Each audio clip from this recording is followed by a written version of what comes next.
अस्सलाम वालेकुम नाज़रीन, प्रोग्राम न्यूज़ मेकर्स के साथ मैं हूं आपकी मेज़बान ज़रिया आरिफ। 20 करोड़ रुपए भत्ता ना देने पर जिस फैक्ट्री को नजरियातिश किया गया था, तारीख में जिस वाक़े को कत्ल दर कत्ल की बदतरीन मिसाल करार दिया जाता है, आतिशज़दगी का ऐसा हौलनाक वाक़या जिसमें 259 अफराद लुक़मा अजल बने, उनके लवाहिकीन को आज अदालत ने 8 साल बाद इंसाफ फराहम किया है। एक ऐसा केस जिसमें 400 गवाहान को कार्रवाई का हिस्सा तो बनाया गया, लेकिन क्या आप और हम ये सवाल उठा सकते हैं कि ताखीर से मिलने वाला इंसाफ मक़तूलीन और उनके अहले खाना के साथ एक इंसाफ है? इस पर हम बात करेंगे। दूसरी तरफ नवाज शरीफ की बैरून मुल्क इलाज की गर्ज से रवानगी का मामला, जिस पर अदालत अब हुकूमत को वाज़ेह अल्फाज में हिदायत जारी कर चुकी है कि वो नवाज शरीफ की वापसी को यकीनी बनाए। हाँ, अलबत्ता ये जरूर है कि अदालत के अहकामात पर हुकूमत वकील और मौजूद जज साहिब के दरमियान दिलचस्प किस्म का मुकालमा हुआ, लेकिन हम दोबारा अगर उसी नुक्ते पर आ जाएं कि जो अहकामात जारी किए गए अदालत की जानिब से, तो क्या हुकूमत ऐसा करने में कामयाब हो पाएगी? क्या वो मियाँ साहब की वापसी को यकीनी बना पाएगी? और आखिर में बात तालीमी इदारों को दूसरे मरहले में खोले जाने के हवाले से। अब 6ठी से 8वीं जमात के तलबा भी स्कूल जाएंगे, लेकिन हम सिंध की बात करें तो वहां ये फैसला अभी नहीं लिया गया। अहम NCOC के इजलास में लिया जाने वाला ये फैसला किस हद तक दुरुस्त है और क्या हुकूमत इस सिलसिले में एक दुरुस्त सिमत का तयन कर चुकी है? इस पर बात करने के लिए प्रोग्राम में हमारे साथ मौजूद होंगे सीनियर सहाफ़ी तज्ज़ियाकार नासिर चगताई साहब NBC। बहुत शुक्रिया प्रोग्राम में अपना वक्त देने के लिए। सीनियर तज्ज़ियाकार लेफ्टिनेंट जनरल रिटायर्ड अब्दुल शेब साहब प्रोग्राम में हमारे साथ शामिल गुफ्तगू होंगे। जनरल साहब, थैंक फॉर जॉइनिंग अस। तज्ज़ियाकार और सहाफ़ी हमारे साथ नसीम सिद्दीकी साहब भी आज के प्रोग्राम में मौजूद बहस होंगे। डॉक्टर नासिर महमूद साहब, आप भी हमें ज्वाइन कर रहे हैं, सर बहुत शुक्रिया अपना वक्त देने के लिए। और सहाफ़ी तज्ज़ियाकार मुज़म्मिल सोहरावर्दी साहब भी प्रोग्राम में हमारे साथ मौजूद बहस बनेंगे। सबसे पहले बात करते हैं आज उस फैसले के हवाले से जो कि 8 साल बाद मंजर-ए-आम पर आया है। कराची की इंसदादे दहशतगर्दी की खुसूसी अदालत ने 8 साल बाद सानेहा बल्दिया फैक्ट्री का फैसला सुनाया।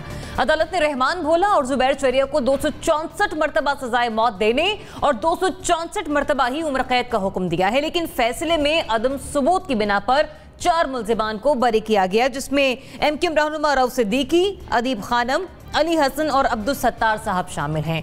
ताहम ये जो फैसला सामने आया 8 साल बाद, बात फिर वहीं पर आती है कि मक़तूलीन और उनके वरसा, उनके अहले खाना के साथ इंसाफ हुआ।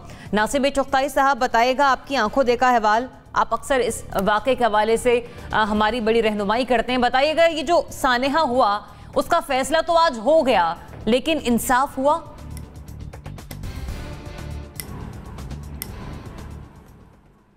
अच्छा, मैं अधूरे सच और अधूरे इंसाफ का कायल नहीं हूँ। और बात यह है कि जो कुछ मैंने उस रात देखा, मैं ख़ुद PCR में चला गया था, वहाँ मैं ख़ुद बैठ गया था, और जो कुछ मनाजिर थे वो मैं आपको बयान नहीं कर सकता। रिपोर्टर, मेरा पूरी टीम थी रिपोर्टर्स की, वो बता रही थी तफसीलात के क्या हुआ, किस तरह हो रहा है, और वहीं से उन्होंने बताया था कि ये फाउल प्ले लगता है। सब कह रहे थे कि ये आग लग गई, आग लग गई, लेकिन अंदरूनी खाना सब ये आपस में डिस्कस कर रहे थे कि आग लगाई गई है। बहरहाल एक मुलजिम कोई गैर मुतल्लिक़ा था, रिजवान कुरैशी, उसको जब पकड़ा गया, उससे तफ्तीश हुई, तो उसने बहुत से इतराफ़ात के बाद एक इतराफ़ ये भी किया कि फैक्ट्री में आग लगाई गई थी। अब यहाँ से एक नई GIT बनती है, नई तफ्तीश शुरू होती है, और उसके बाद बात बहुत दूर तक पहुँचती है, मास्टरमाइंड हम्माद सिद्दीकी तक पहुँचती है, जो अभी तक गिरफ़्तार नहीं है। और हम्माद सिद्दीकी और उसके कई साथी गिरफ़्तार नहीं हैं। और जुबैर भोला और अब्दुर्रहमान, जुबैर चरिया और अब्दुर्रहमान तो एग्जीक्यूटर थे ना, ये तो एग्जीक्यूट कर रहे थे। मास्टरमाइंड कौन था, उसको सज़ा नहीं मिल पाई, उसका मामला दाखिले दफ्तर कर दिया गया है कि जब गिरफ़्तार होगा तो लेकर आएँ, फिर मुकदमा चलाएँगे हम। यार, 8 साल के बाद आप मुकदमे का फ़ैसला दे रहे हैं। 8 साल, 400 गवाह, पौने 200 समातें, पता नहीं कितनी बार इल्तिवा, ये सब कुछ हमारे सामने है, और मैं नहीं समझता कि मुकम्मल इंसाफ हुआ है। क्योंकि बहुत से मुलजिम अभी तक लापता हैं, गायब हैं, फ़रार हैं, और उनकी गिरफ़्तारी के लिए शायद कोशिशें हो रही होंगी। और अच्छा, ये वही हम्माद साहब हैं कि जिन्होंने 9/0 पर IMQM के तमाम लीडरों की पिटाई करवाई थी।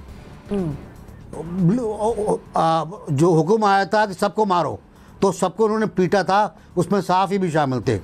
फिर और भी लोग थे बहुत से जो इनके साथ हैं और मफरूर हैं। पैसा 27 लाख रुपए फ़िकस दिया गया है, तावान दिया गया है और फ़ाइन किया गया है, और 266 बार उम्र कैद है, 260 बार सज़ाए मौत है। मैं नहीं समझता कि इससे वो प्यारे वापस आ पाएंगे जो उन घरों के चिराग थे, दिए थे। कभी सुने आप, तालीम शाह एक साहब होते हैं, फायर ब्रिगेड के ऑफिसर, उन्होंने बताया कि हमें इत्तला मगरिब के बाद मिली। आग लगी थी मगरिब से पहले, आग लगी थी सूरज गुरूब होने से पहले। दरवाजे बंद कर दिए गए थे, खिड़कियां बंद कर दी गई थी। और तालीम शाह बताते हैं कि वो जब वहाँ पहुँचे, एक आदमी भागकर पहुँचा, पैदल पहुँचा फायर ब्रिगेड। उसने बताया आग लगी हुई है, फ़ोन काट दिए गए थे। तो कहले हम पहुँचे तो लोग खिड़कियों से कूद रहे थे। कहले हमने आग वाग को छोड़ के पहले सीढ़ियाँ लगाई हैं, फिर 50-60 लोगों को बचाया है। तो एक सफाकी का वो वाक़या, मतलब गैस चैम्बर टाइप का वाक़या। इंसाफ अधूरा हुआ, हम इससे पूरा इंसाफ नहीं कह सकते, और ये नहीं कह सकते कि इंसाफ हुआ। जनरल साहब, ये 8 साल बाद मक़तूलीन के लवाहिकीन को इंसाफ मिलना, ये इंसाफ कहलाया जाएगा कि हाँ वाकई इंसाफ हुआ? बिस्मिल्लाहिर्रहमानिर्रहीम। देखिए, इंसाफ तो बिल्कुल नहीं हुआ, लेकिन थोड़ा सा कुछ आप कह लीजिए कि कुछ हो गया। उसकी वजह बहुत बड़ी ये है, जो मैं इस पे कह रहा हूं कि चलिए कुछ हिस्सा तो मिला हमें, वो ये था कि इसको एक हादसा करार दे के तो खत्म कर दिया था, इस केस को दबा दिया गया। और जैसे अभी एमबीसी बात कर रहे थे कि वो एक शख्स कुरैशी पकड़ा गया और फिर जाके कुछ चीजें सामने आई और फिर उसके बाद तलाश शुरू हुई इन लोगों की। लेकिन उसके बाद भी आप देखिए कि इन लोगों को पूरे लोग पकड़े नहीं गए, फिर भी इनके चालान वगैरह पेश करने का काम बड़ा डिले हुआ। जितना जितना वक्त गुजरता जाता है, केस कमजोर होता जाता है, क्योंकि दरमियान में गवाह गायब हो जाते हैं, कहीं पैसा चल जाता है, और नतीजा ये है कि यहाँ पे आके सजाए मौत सिर्फ उन 2 लोगों को हुई जो किसी वजह से हादसे के, बाकी जो मास्टरमाइंड एक्चुअली जिन्होंने ये काम किया, सजाए मौत तो उनको भी होनी चाहिए, लेकिन वो किसी का कोई इल्म नहीं। और एक सिर्फ हमाद सिद्दीकी की बात होती है, वो हाथ नहीं आएगा। वो मेरा ख्याल है मोस्ट प्रॉब्ली साउथ अफ्रीका वगैरह में कहीं वो छुपा हुआ है।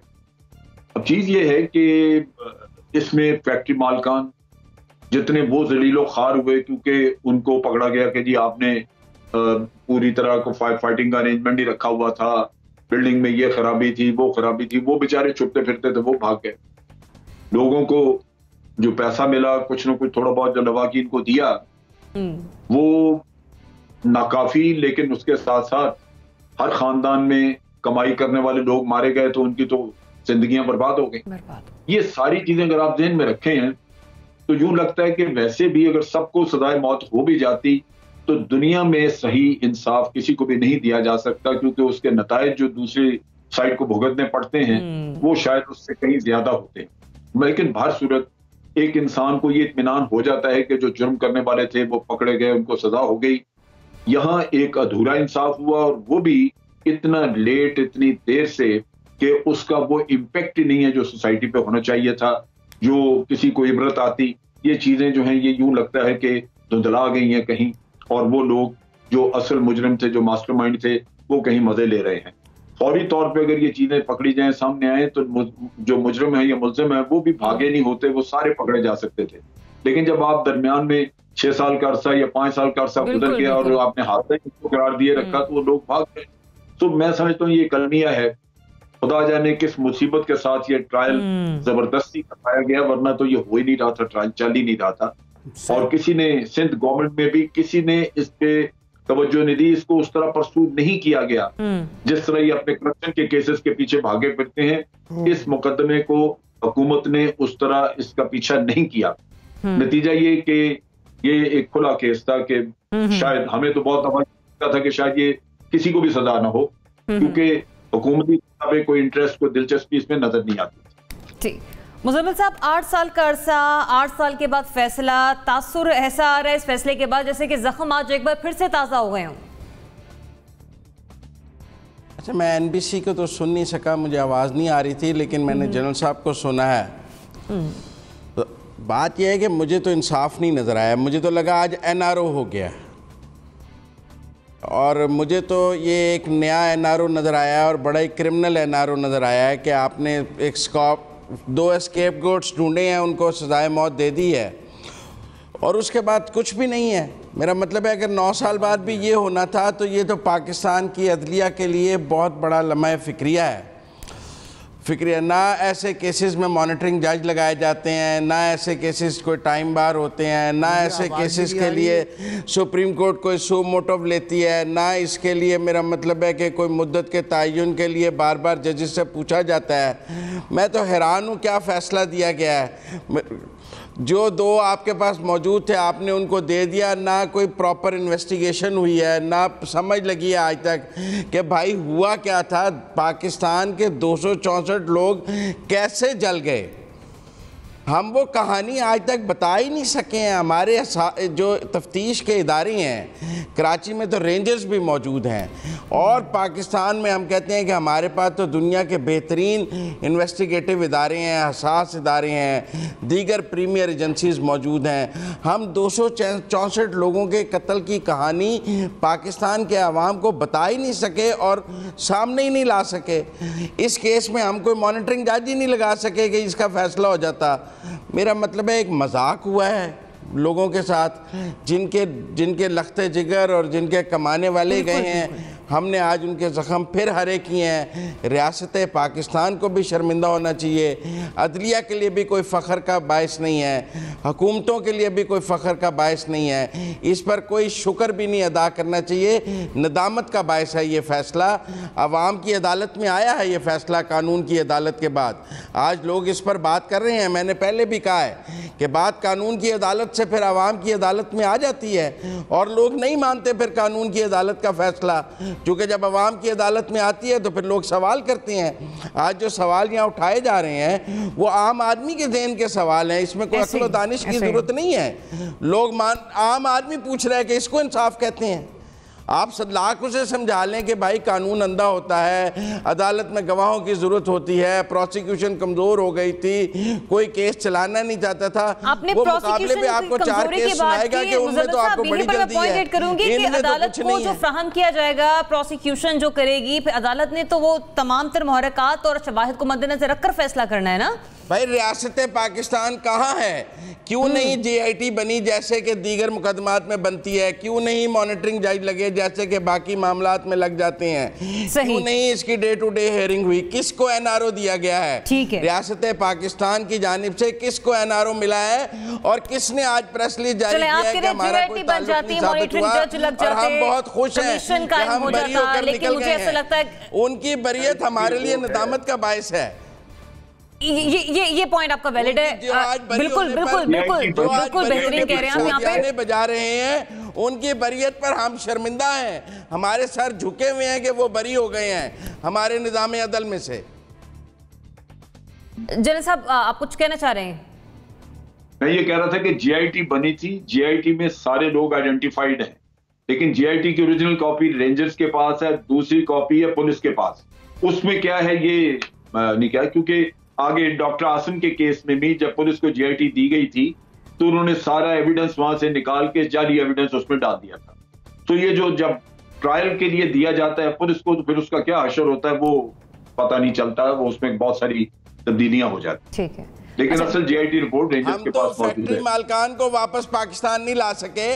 हम तो उन फैक्ट्री मालकान को ये यकीन दिलाकर के आपकी जान की और माल की जमानत देते हैं, उन्हें इस ट्रायल में शरीक होने के लिए पाकिस्तान नहीं ला सके रियासत पाकिस्तान। हम क्या बात करते हैं?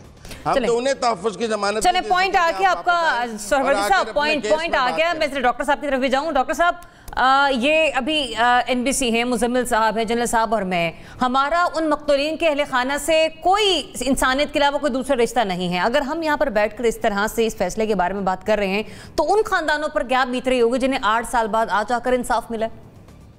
देखिए, इंसाफ तो नहीं मिला, ये तो जवाब तो आपका, जैसे दूसरे स्पीकर्स ने भी कहा कि ये क्या इंसाफ हुआ है, तो मेरे ख्याल में भी ये इंसाफ नहीं हुआ। अच्छा, इंसाफ क्यों नहीं हुआ, इसके दो पहलू हैं, एक तो अवामी पहलू है और एक रियासती पहलू है। अवामी पहलू क्या है? अवामी पहलू ये है कि जो सबसे ज़्यादा मुतासरीन इसके थे, जो लवाहिकीन हैं, जिनके अपने जिगर गोशे इसमें नाहक मारे गए, और जिस बेदर्दी से और जिस तरह से ये कार्रवाई मुनज़्ज़म तरीके से की गई, वो हक़ाइक़ सब सामने है, जिस पे चगताई साहब ने भी कहा, ये आई विटनेस लोग, यानी शाहिद मौजूद हैं कि किस तरह से दरवाज़ों को ताले लगा दिए गए, वो सारे यानी मस्तूत कर दिए गए, जिससे कि लोग अपनी जान बचा सकते थे। तो ये यानी एक बेदर्दी की एक इंतहा है जुल्म की जो इसमें हुई। तो उनको जो इंसाफ, जाहिर है किसी इंसानी जान का मुतबादिल पैसा तो नहीं हो सकता, लेकिन जो भी थोड़ा बहुत कंपनसेशन दिया गया है वो इंतहाई नाकाफ़ी है।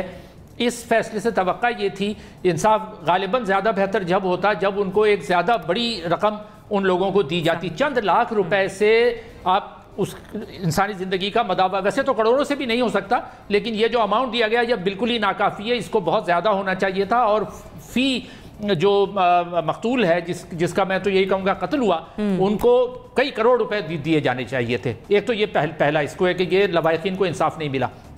दूसरा, अवामी तौर पर जब आप देखें तो इसमें मैसेज किया गया है, अवाम की तरफ मैसेज ये गया है कि इतने बड़े बड़े सानहे के बावजूद भी अवाम तकरीबन बेयारो मददगार है, उनको इंसाफ नहीं मिलता। और उसमें जैसे अभी थोड़ी देर पहले भी कहा गया कि पूरा हमारा सिस्टम उसका जिम्मेदार है। देखिए, ये नहीं क्रिमिनल नेग्लिजेंस हुई है ना, मुजरिमाना गफलत बरती गई है इस पूरे केस में। 8 साल में से शुरू के 3-4 साल तो आप इसलिए निकाल दें कि उस केस को जो डायरेक्शन दी गई वो बिल्कुल गलत थी, और वो डायरेक्शन ये दी गई कि शायद वो मालिकान की जो है वो कोताही की वजह से लगी, हो सकता है मालिकान की भी कोई कोताही हो, लेकिन बाद में जब इस केस की डायरेक्शन असल जो एतराफ़ी बयानात आए, उसके बाद ये केस बिल्कुल वाज़ेह था कि ये आग लगाई गई है। अच्छा, जो लोग ऐनी शाहिद हैं, जैसे चगताई साहब ने बताया कि वो पहले दिन से समझ रहे थे कि ये जानबूझकर आग लगाई गई है, लेकिन पुलिस ने उस तरफ तवज्जो क्यों नहीं दी? 3-4 साल क्यों ज़ाया किए गए? उन लोगों को सज़ा मिलनी चाहिए थी, इंसाफ जब होता। अच्छा, उसके बाद एक और पहलू यह है कि ये जो जिस तंजीम के ये रुकन थे, ये सब जानते हैं कि इन्होंने एक तंजीम के तौर पे काम किया है। वहाँ पर सेक्टर इंचार्ज थे कराची तंजीम की, हमाद सिद्दीकी जिनका नाम लिया, ये कराची तंजीम कमेटी के सरबराह थे, और जो सेक्टर इंचार्ज थे उनके ज़रिए ये काम करवाया गया। तो ये पूरी तंजीम आपके यहाँ काम कर रही थी। अच्छा, वो और उसका ये सिर्फ एक से भत्ता नहीं दिया जा रहा था। चगताई साहब और मैं इसके ऐनी शाहिद हैं, कराची में हज़ारों की तादाद में दुकानदार भत्ते देते रहे हैं मुख्तलिफ औकात में। ये तो केस इसलिए सामने आ गया कि इसमें आग लगी और इतने लोग मारे गए, लेकिन एक तंजीम एक मुजरिमाना तौर पर बरसों काम कर रही है, उसको जनरल मुशर्रफ की पूरी सपोर्ट हासिल रही पूरे 8-9 साल, लेकिन कोई उसके खिलाफ कार्रवाई नहीं की गई, और उसको वहाँ तक पहुँचा दिया गया उस तंजीम को कि वो इतने बड़े बड़े कदम उठाए और लोगों को इस बेदर्दी से मार डाले। तो वो सारे लोग जो इसके जिम्मेदार थे, यानी इस केस को ख़राब करने वाले, इंसाफ जब होता जब उस केस के ख़राब करने वाले जो पुलिस के अफसरान थे उनको सज़ा दी जाती। सही। अगर इसके ऊपर जैसे अभी सोहरावर्दी साहब ने कहा कि जब आप वज़ीर-ए-आज़म को तो 1 साल में फैसला करके जो है वो लटका भी देते हैं और जलावतन भी कर देते हैं और सारे फैसले सुना देते हैं। एक इतना बड़ा फैसला जिसमें 300 लोग तकरीबन 300 लोग मुतासिर हुए, उसमें ना कोई मॉनिटरिंग जज लगा और सारे रियासती इदारे आराम से काम करते रहे, कहाँ थे वो? तो ये बुनियादी तौर पर हमारे पूरे सिस्टम की फेलियर है।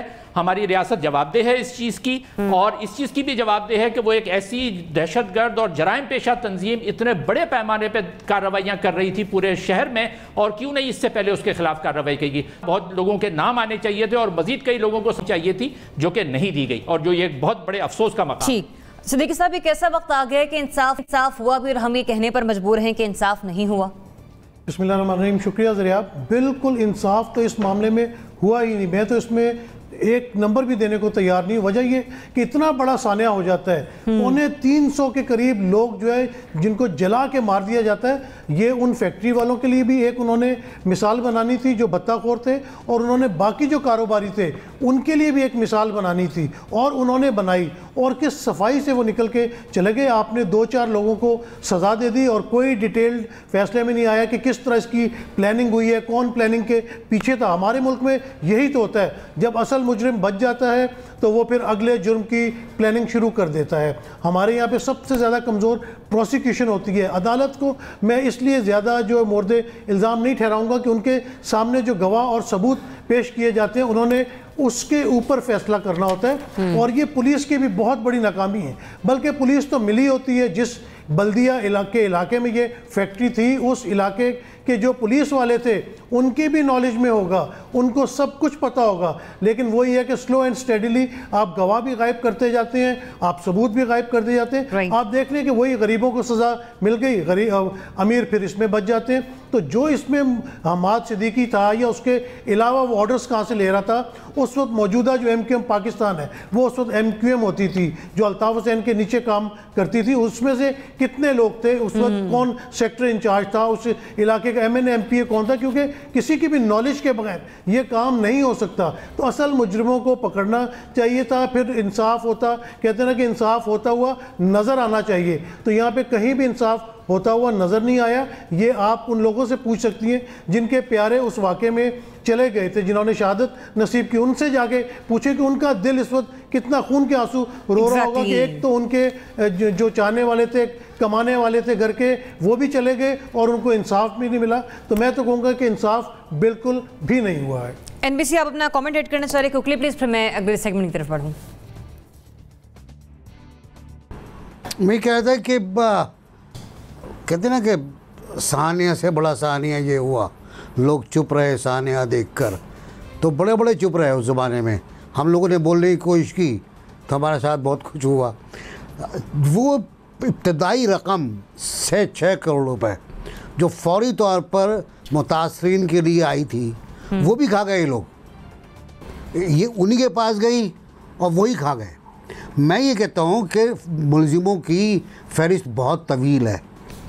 जो बरी हुए हैं वो उनके ख़िलाफ़ भी अपील होनी चाहिए कि वो बरी कैसे हो गए जब वो मुकदमे में शामिल थे, और एक्स्ट्रा मुलजिमों को उसमें शामिल करना चाहिए। JIT रिपोर्ट मौजूद है, सबको पता है बैंकॉक में कौन है और दुबई में कौन है। बैंकॉक से लाया गया एक मुलजिम लाया गया पकड़ के और उसको सज़ा हुई है, बाकी भी बाहर मौजूद होंगे। साउथ अफ्रीका में मुमकिन है, जनरल साहब ने कहा वहाँ हो। इनको छोड़ना नहीं चाहिए। 8 साल गुजर गए, 2 साल और सही। चलिए मुख्तसर ये कि आप सभी ने यकीनी तौर पर इस पर अपनी गुफ्तगू की और रिमार्क्स आखिर में यही हैं कि हुआ भी लेकिन होता हुआ दिखाई नहीं दे रहा। आज भी ऐसा लग रहा है कि 8 साल बाद अगर मकतूलीन के वरसा को इस किस्म का इंसाफ मिल रहा है तो उनके ज़ख्म आज एक बार फिर से ताज़ा हुए हैं। नाज़रीन, हम लोग बात कर रहे हैं अब साबिक़ वज़ीर-ए-आज़म नवाज़ शरीफ के हवाले से कि जिनकी अपीलों पर इस्लामाबाद हाई कोर्ट में समाअत हुई आज, और दौरान समाअत अदालत की जानिब से कहा गया कि साबिक़ वज़ीर-ए-आज़म का नाम वफाकी हुकूमत ने ECL से निकाला था, अब वो खुद जिम्मेदार है और ये हुकूमत की जिम्मेदारी है कि साबिक़ वज़ीर-ए-आज़म की हाज़िरी को यकीनी बनाए। लिहाजा अब टास्क दे दिया है, अहकामात हैं अदालत के ये वफाकी हुकूमत को कि वो मियाँ साहब की वापसी को यकीनी बनाएं और लाकर उन्हें अदालत के कटहरे में खड़ा कर दें। तो क्वेश्चन मार्क यहाँ पर इस हुकूमत पर आ जाता है कि नवाज शरीफ की अदालत में हाज़िरी को वो यकीनी बना पाएंगे या नहीं कर पाएंगे। जनरल साहब बताइएगा, ये पॉसिबल है फेडरल गवर्नमेंट के लिए कि वो मियाँ साहब को वापस ले और लाकर अदालत में पेश कर दे जज साहिबान के सामने? जी, इससे पहले मैं ये जरूर अर्ज कर दूं कि उन जज साहबान को भी सोचना चाहिए जो हुकूमत से नवाज शरीफ साहब की जिंदगी की 24 घंटे की गारंटी मांग रहे थे। उस गारंटी से ECL का ताल्लुक है। अगर वो गारंटी कोई दे सकता था दुनिया में तो मेरा नहीं ख्याल कि हुकूमत या कोई और दे सकता था, लेकिन असल हकीकत यही है कि उस वक्त सब चाह रहे थे कि जी इनको ECL पे भेजा जाए। अदालत की उजलत आप देख लीजिए कि वो उसकी जिंदगी की गारंटी मांग रहे थे। दूसरी तरफ ये है कि उनको जब लाहौर अदालत ने, लाहौर हाई कोर्ट ने जब उनको जमानत दी तो वो भी किसी कानून के तहत नहीं थी, वो भी इंसानी हमदर्दी के तहत दी गई। और जमानत, वरना तो जेल काटते हुए आदमी को जो सजा है वो पूरी करनी है, और अगर उसको ट्रीटमेंट के लिए हॉस्पिटल में शिफ्ट भी किया जाए तो बिल्कुल वहां पे भी वो अंडर कस्टडी रहता है। यहाँ पे एक आदमी मर गया, वो कहता रह गया कि जनाब मेरी 100 साल से ज्यादा उम्र है, मैं बीमार हूँ, मुझे कम से कम इस वक्त रिलीफ दे दिया जाए, लेकिन वो जेल में ही मरा, उसको कोई नहीं, किसी ने जमानत नहीं ली, उसकी को छोड़ा ही नहीं किसी ने। तो ये तो अदालतों को भी इसका सोचना चाहिए। NBC, इसी सवाल पर मैं आपका तरफ से चाहूंगी, जनरल साहब ने पॉइंट ऐड किया तो इसी पर मैं पॉइंट ऐड कर दूं कि अदालत ने कहा ECL से नाम निकालने का हुक्म हमने नहीं दिया, ये तो तरीकाकार था जो कि हमने बताया। देखिए, अदालत ने ना तो भेजने का हुक्म दिया, उन्होंने सिर्फ ज़मानत दी। इसका मतलब ये था कि मुलजिम ज़मानत पर अपना इलाज करवा ले अस्पताल जाकर, उसका पहरा भी लगा दें चाहें तो आप उस कमरे के बाहर। लेकिन ECL पर तो से नाम सरकार ने निकाला। मुझे प्राइम मिनिस्टर का जुमला अभी तक याद है, बहुत याद रहेगा ज़िंदगी भर। बात जुमले तारीख़ी होते हैं कि मुझे तरस आ गया। ये जुमला बहुत तारीख़ी है और इसमें पूरा फ़लसफ़ा रहमदिली का और रिश्तेदारों से अच्छे ताल्लुकात का, दोस्तों से अच्छे ताल्लुकात का, पुराने यारों से अच्छी दोस्तियों का, दोस्ती निभाने का सब आ गया इसके अंदर। दोस्ती तो निभाई गई ना। जब तरस आ गया आपको, तरस जालिम पे नहीं आता, तरस मजलूम पे आता है। तो तरस आपने छोड़ दिया, ECL से भी निकाल दिया। अब कोर्ट ये पूछ रही है कि आपने हमें बताया क्यों नहीं, क्या आपने इसका नाम ECL से निकाला है? आपको चाहिए था मैं रिपोर्ट देते, आपने बाहर भेज दिया, हमें नहीं बताया। तो अब आपने भेजा, आप ही लेकर आओ। हम क्यों हवालगी का वारंट जारी करें? हमारे कंधे में बंदूक रख के क्यों चला रहे हैं आप? और अब बात यह है कि जाली सर्टिफिकेट और मैनिपुलेटेड प्लेटलेट्स रिपोर्ट्स, ये भी बातें सामने आ गई हैं अब। तो अब इनकी भी इंक्वायरी बहुत ज़रूरी है कि कितनी प्लेटें, कितनी डिशें ख़राब हुई, कितने चमचे ख़राब हुए और कितने नहीं ख़राब हुए, इसका भी जायज़ा लेना पड़ेगा आपको। और मुझे लगता यूँ है कि बहुत ज़रूरी वक्त है, बहुत अहम वक्त है कि प्राइम मिनिस्टर इस पर एक आला अदालती कमीशन कायम करें कि ये मेडिकल रिपोर्ट्स गलत क्यों थी, किसने गलत की? यास्मीन राशिद ने गलत की, डॉक्टर फैसल ने गलत की, किसने गलत की? और उसके ख़िलाफ़ मैं बार बार कहता हूँ, जिसने रिपोर्ट्स गलत दी हैं उसके ख़िलाफ़ कार्रवाई होनी चाहिए। उसके ख़िलाफ़ इंसदाद दहशतगर्दी एक्ट के तहत जो कार्रवाई ऑलरेडी चल रही है NBC, उसका क्या होगा? उसको कैसे, मतलब क्या करेगी ये गवर्नमेंट? ले आएंगे मियां साहब को? अब हुकूमत देखें, रिकॉर्ड तो बहुत ख़राब है इनका इस मामले में। ये किसी को वापस लेकर नहीं ला पाए। और इस मामले में मुझे लगता ही है कि कल शहजाद अकबर साहब कह रहे थे कि मुजरिम को ज़्यादा अरसे बरतानिया पना नहीं देता। ये भी गलत बात है, ये भी एक अपना खुमार है किसी चीज़ का। तो वो मेरा ख्याल ऐसी बात नहीं है, मुमकिन नहीं होगा फ़िलहाल फौरी तौर पर कि उनको वापस लाया जाए। ठीक है, जब चाहेंगे वापस आ जाएंगे। चलें जनरल साहब, हमारे फिर से एक बार मौजूद है। जनरल साहब प्लीज़ अपना तबसरा मुकम्मल कीजिए आप।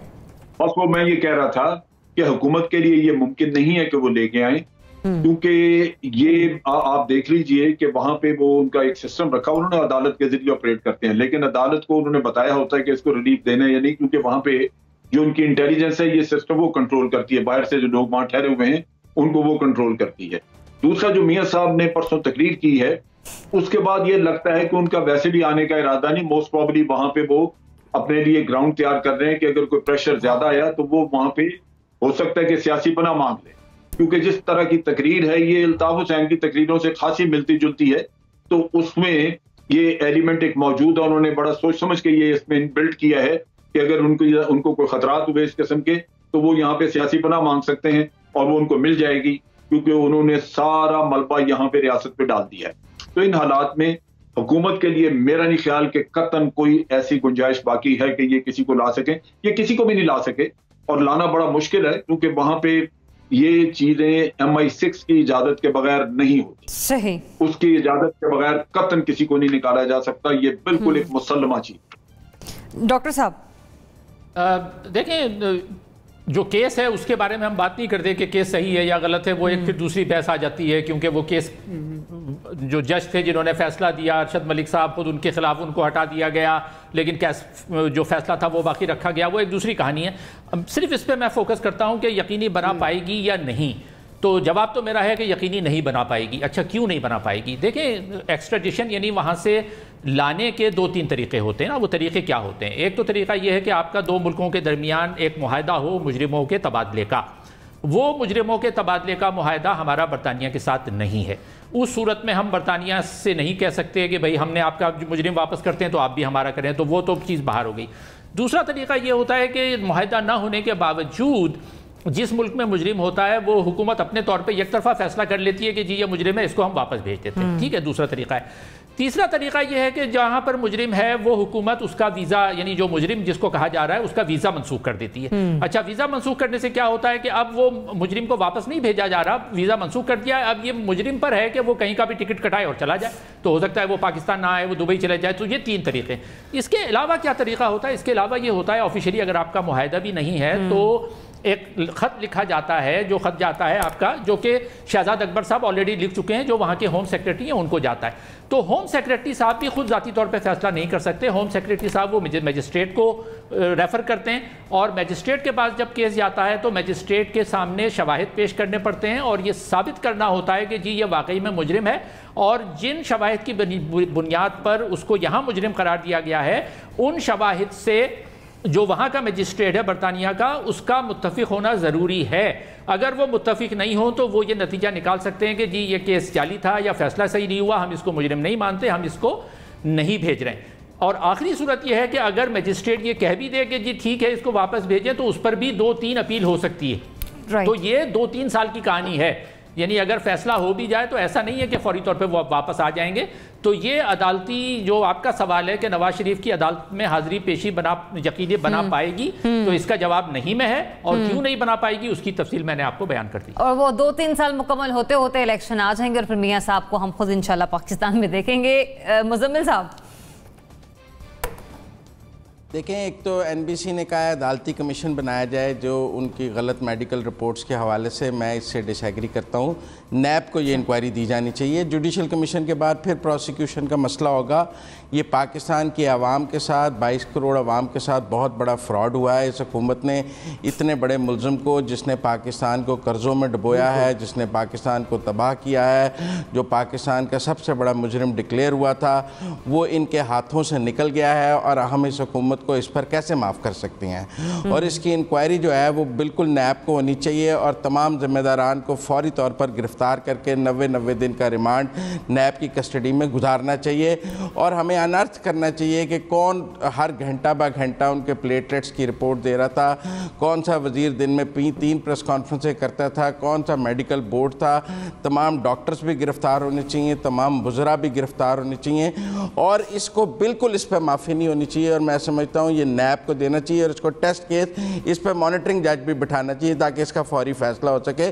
कम से कम हमारे मुजरिम ऐसे भाग तो नहीं जाने चाहिए और बाद में फिर हमें बताया जाए कि वो MI6 हमें वापस नहीं लाने देती। भाई निकल कैसे गया, MI6 के पास पहुंच कैसे गया हमारा मुलजिम यहाँ से, और हम आप कह रहे हैं कि जी वहाँ MI6 हमें आने नहीं देती। भाई वो रियासत को चक्कर दे के निकल कैसे गया, रियासत कहाँ खड़ी है।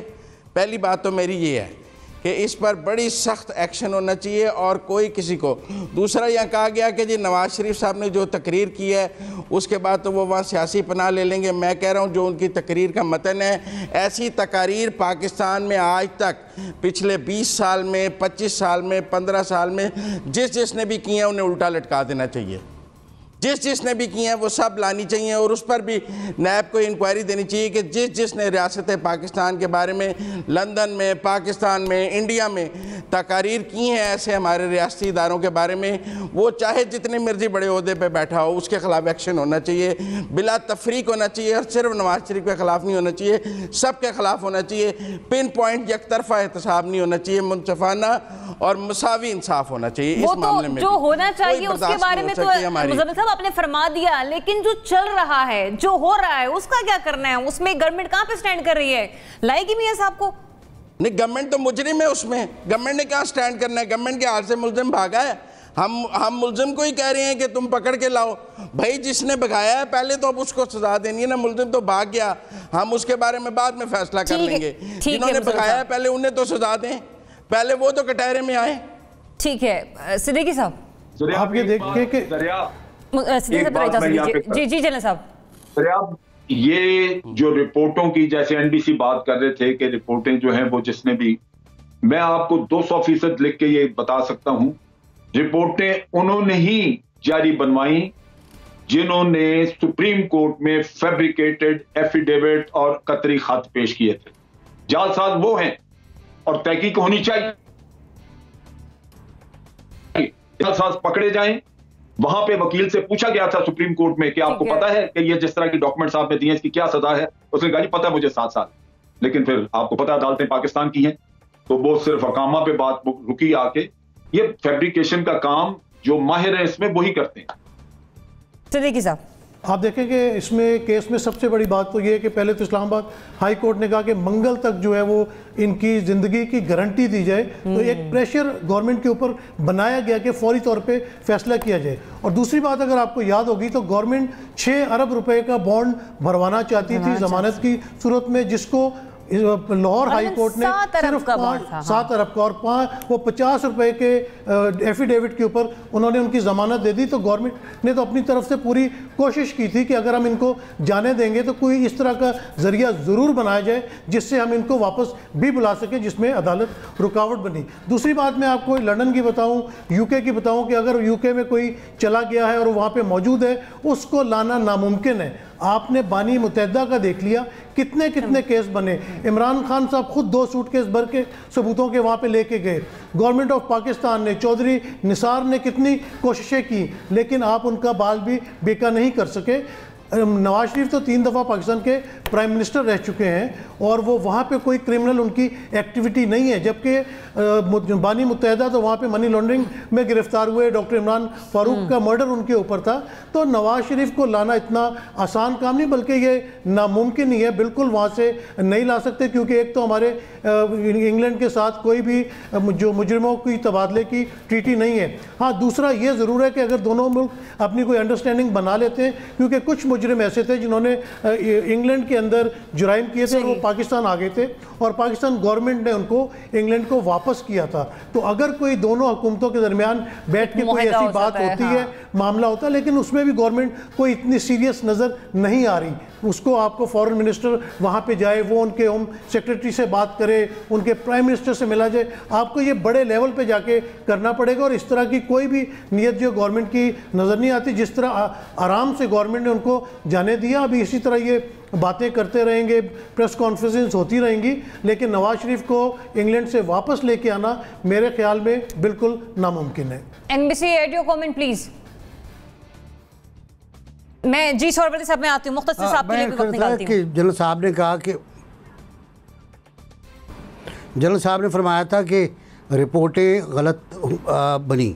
मैं मान लेता हूँ, मैं ये तो मान रहा हूँ ना कि रिपोर्टें गलत बनी। यास्मीन राशिद साहिबा ने कल कहा है कि कोई कुछ भी कहता रहे, मुझसे आइंदा सवाल ना किया जाए, रिपोर्ट्स बिल्कुल दुरुस्त थी। अब कल की बात है ये। बाकी जो बात अभी मुजम्मिल साहब ने कही कि सब ने कहा वही कहा है जो नवाज शरीफ ने कहा, ऐसा नहीं मुजम्मिल साहब, सब ने इससे ज़्यादा कहा है, सब ने इससे ज़्यादा कहा है। और जो इस वक्त हुक्मरान हैं, अगर उनको आप सर्च कर लें तो इससे ज़्यादा ख़तरनाक भयानक तकरीर उन्होंने की हैं जलसों के अंदर खड़े होकर, और उसमें मैं उसका जिक्र भी नहीं करना चाहूँगा। इतने भयानक हैं कि वो पाकिस्तान के किसी टीवी पर नहीं चली, वो मौजूद हैं, जलसे हैं। वली खान से लेकर आसिफ जरदारी वगैरह सब शामिल हैं। लेकिन ज़्यादा सख्त जो है, जो फ़िलासफ़ी है क्या हाउ टू रूल पाकिस्तान, वो मौजूदा प्राइम मिनिस्टर की है, जो गूगल में मौजूद है। अब उससे लोग इनराफ करें तो अलग बात है। चले NBC एक सेकंड जरिया, बड़ी इंपॉर्टेंट बात कही है उन्होंने। देखिए NBC, बात यह है कि हमें पाकिस्तान में ये बातों से तो पता लगता है कि फलां आदमी आपके साथ गद्दारी कर रहा है या फलां आदमी मुल्क के साथ बेइंसाफी कर रहा है, ज्यादती कर रहा है। और हमेशा हम कहते हैं कि जनाब आप कौन होते हैं किसी को गद्दार कहने वाला, आप कौन होते हैं किसी को हुब्बुल बतनी का सर्टिफिकेट देने वाला। लेकिन बात साबित हो जाती हैं। वली खान का, आज मेरे पास रॉ के चीफ की लिखी हुई किताब पड़ी है, रॉ मिशन, उसके सफा 21 पे वो बताता है कि वली खान ने आगे कांटेक्ट किया लंदन में एम्बेसी में, और उसने कहा कि इंदिरा गांधी से मेरी बात कराएं। जब बातचीत हुई और फिर कोपेनहेगन मुकर्रर की गई आरबी, वहां जाके मीटिंग हुई और उसने कहा कि जनाब आपने बांग्लादेश बनवा दिया, अब मेहरबानी करके ये भी बनवा दें हमारा ये पख्तूनिस्तान। तो वो जनाब 1977 तक, 72 से लेके 1977 तक वो उसको हर तरह की मदद करते रहे, पैसा भी देते रहे, और उसको पॉलिटिकल और जो भी सपोर्ट उसने मांगी, वो इंदिरा गांधी हुकूमत से हटी तो वो बंद हुई।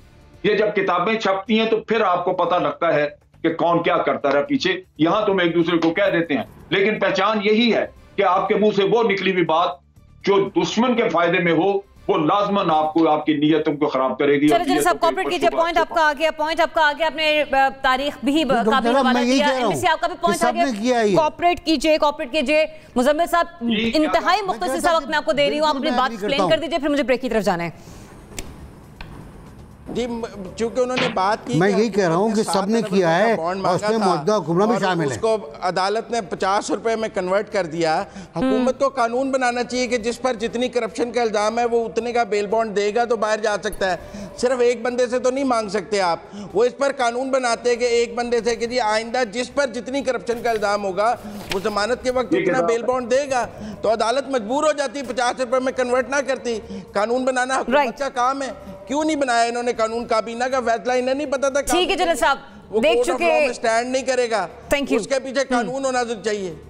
ठीक है सर, पॉइंट आपका भी आ गया। मुख्तसर सा यहाँ पे मैं कंक्लूड करूंगी ताकि मैं ब्रेक की तरफ जाऊं कि मौजूदा हुकूमत हो या माजी की हुकूमत हो, तारीख गवाह है लंदन जाने वालों को वतन वापस लाने में हुकूमत कामयाब नहीं हो पाई है और इस बार भी कुछ नया होता हुआ हमें दिखाई नहीं दे रहा। मुझे ब्रेक की तरफ जाना, नाज़रीन स्टे ट्यून्ड।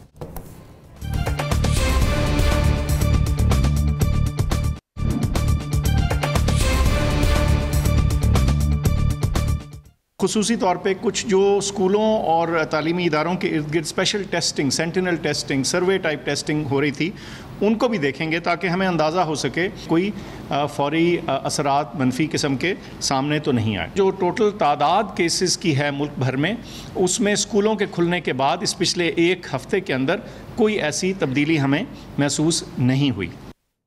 स्कूल्स खुलने के बाद हमें तादाद में इजाफे के हवाले से कोई ख़तरा महसूस नहीं हुआ। डॉक्टर फैसल साहब की गुफ्तगू आपने खुद उनके ज़बानी सुनी। ज़रा अब इस पर बात कर लेते हैं कि चूंकि अगला फैसला दूसरे मरहले का सामने आ गया जिसमें 6ठी से 8वीं जमात के तलबा भी अब स्कूल्स जाएंगे, तो जिस तरीके का ये फैसला आज NCOC की मीटिंग के बाद हुआ, हुकूमत दुरुस्त सिमत में जा रही इस फैसले को लेने के बाद। डॉक्टर साहब आपका पॉइंट ऑफ व्यू उस पर, लेकिन विद इन 70 सेकेंड। जी कम अज़ कम ये एक वाहिद चीज़ है कि जिसमें मैं हुकूमत से बिल्कुल मुत्तफिक हूँ कि वो बिल्कुल दुरुस्त सिमत में जा रही है। बल्कि शुरू से हुकूमत की पॉलिसी जो थी कि मुकम्मल जो है वो लॉकडाउन नहीं करना है, सिलेक्टेड इलाकों में लॉकडाउन करना है, वो तरीका बिल्कुल ठीक था। और अभी हमने पिछले 6 महीनों में जो देखा वो पाकिस्तान शुक्र है कि उस हालात का शिकार नहीं रहा जिसके शिकार दुनिया के दूसरे ममालिक हत्ता कि यूरोप और अमेरिका और ब्राज़ील वगैरह रहे हैं। तो मेरा ख्याल है कि ये बिल्कुल दुरुस्त सिमत है और ये वक्त है कि अब स्कूल खोले जाएँ। और बाकी जो ये ज़रूर है कि एहतियात की ज़रूरत है, मास्क होने चाहिए, सैनिटाइज़र होने चाहिए, बच्चों को एजुकेट करना चाहिए, बताना चाहिए कि ज़्यादा करीब ना आएँ, एक फिजिकल डिस्टेंसिंग जो रखनी चाहिए वो रखें। इस सब के साथ साथ हमें स्कूल बिल्कुल खोल देने चाहिए। तो मैं इस फैसले की हिमायत करता हूँ। NBC मैं समझता हूँ कि 4 सूबों का फैसला है, 3 सूबों का एक फैसला है, एक सूबे का एक फैसला है। और सूबे को अगर इत्मीनान नहीं है कि उसके यहाँ हालात सही नहीं है तो पूरा हक है उसका कि अपने स्कूलों की खोलना को कुछ मौखर कर दे। 1 हफ्ते का मौखर किया है सिंध ने, करने दें उनको, टेस्ट करने दें क्या सूरत हाल है। अगर आदाद शुमार की आप बात कर रहे हैं तो पहले 250 तक पहुँच गए थे हमारे यहाँ, 250 पर डे, और अब फिर 700 पर डे पर पहुंच चुके हैं हम। अब बात फिर बढ़ रही है।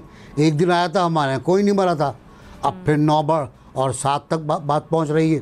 तो अल्लाह करे, आप बिल्कुल सही कह रहे हो कि मुझे भी यकीन है कि कोरोना हमारे यहाँ नहीं आएगा।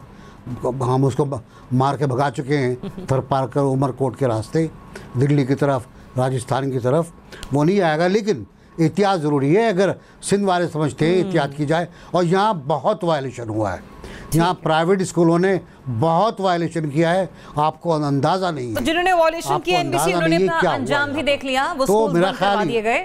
आपने दुरुस्त फरमाया कि सिंध इस हवाले से अपनी स्ट्रेटजी में बेहतरीन परफॉर्म कर भी रहा है। जनरल साहब हाँ, मेरा ख्याल है सिंध की पॉलिसी बेहतर है कि वहां पे कुछ और वक्त देख रहे हैं। उन्हें यही चाहिए कि आपको किसी भी चीज में इतनी जल्दबाजी नहीं करनी चाहिए। जो अभी स्कूलों को बाज़ को बंद कर रहे हैं, बाज़ में पूरी तरह टेस्टिंग नहीं हो रही, तो ये चीजें हैं जो शुबहात पैदा करती, क्योंकि बच्चे जो हैं इनका मसला बढ़ सकता है अगर खुदा न खासा बच्चों में फैले। तो वो फिर आप देख लें कि तलबा हैं, तालीम का भी हर्ज उनका, माँ बाप के लिए भी परेशानी। तो मेरा ख्याल है जल्दबाजी में फैसला हुआ है। बहरहाल अब तो काफी हद तक आगे निकल चुके हैं।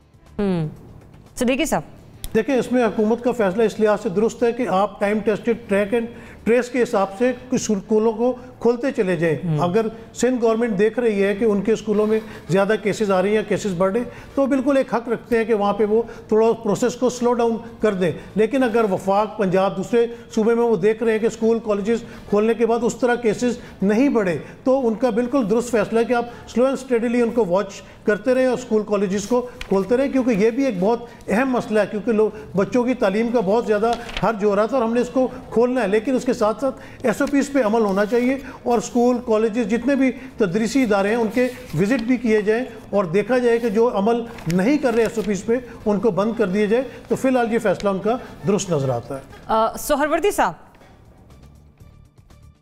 देखिए, मुझे ये तो नहीं पता हुकूमत की सिमत ठीक है या नहीं ठीक है, क्योंकि मेरे लिए नाकाबिले फ़हम है कि पाकिस्तान में कोरोना कैसे कंट्रोल हुआ। प्राइम मिनिस्टर तो ये बताते हैं कि हमने लॉकडाउन नहीं किया और हमने कंट्रोल कर लिया, लेकिन फिर भी जिस सिमत में भी हम जा रहे हैं, अब जो सूरत हाल है मेरे ख्याल में उसमें स्कूल, कॉलेजेस और तदरीसी अमल शुरू हो जाना चाहिए। और जो अगर हम पे कोरोना नहीं असर करता तो अब हमें इस पर यकीन कर लेना चाहिए कि हम दुनिया की वाहिद मुमलिकत हैं जो कोरोना प्रूफ है, और अगर हमारे बड़े कोरोना प्रूफ हैं तो हमारे बच्चे भी कोरोना प्रूफ हैं। तो मेरा ख्याल है स्कूल खुलने चाहिए और अब बात आगे चलनी चाहिए। चलिए, प्रोड्यूसर साहब फरमा रहे हैं कि 2 मिनट है मेरे पास। मैं मुख्तसर से आपसे सवाल का जवाब लेना चाहूँगी कि अगले 6 से 8 हफ्तों में कोरोना वायरस से मुकाबले के लिए पाकिस्तान में वैक्सीन की आजमाइश होने जा रही है। आप समझते हैं करामद होने की तवक्को रखते हैं हम इसमें?